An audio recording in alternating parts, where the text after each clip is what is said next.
cơ tu đã khi đã là đứa bà thôi em hoa giữa ta đừng có khó tình nhà em cứ từ bà yên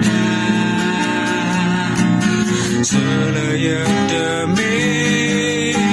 và sẽ khi lớn nữa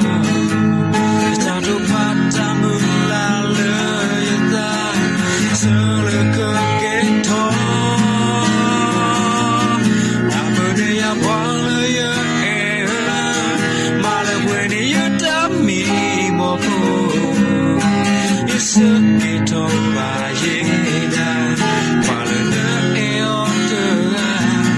ta sẽ cứ thọ phụng lời đó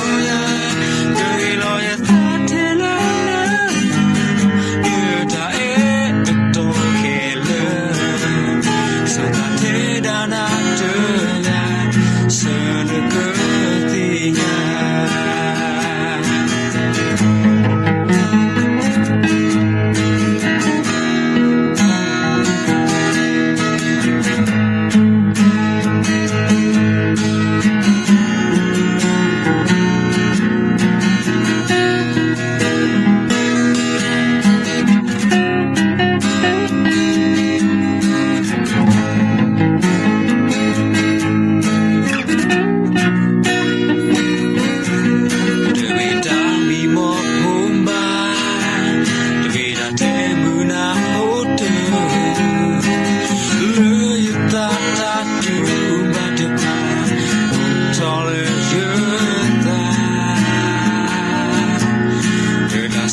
ta cơ tu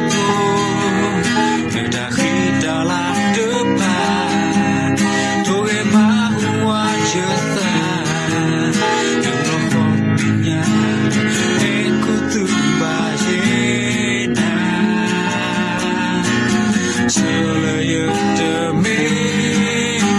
và sẽ khi lớn nữa sao được phát ta mừng là lời ta giờ lời cơ kết thúc đã quên đi à quang lời em mà lời quên đi đã mi mò cô giờ kết thúc và dễ đa và lời nữa eo từ ta sẽ cứ thọ phụng lời ôn đời đời lối ta thế là như ta ế tôi kể lời sẽ ta thế đã nát trở lại giờ được cơ tình bắt cô này ta đi nó giờ mẹ đi bỏ đi chúng ta đưa cô đi lớn đưa gương ba qua sơ mê na bờ đây à quang lời mà lời quên đi ta mi mò phô đưa sức kết thúc và dễ đa mà lời nữa eo đưa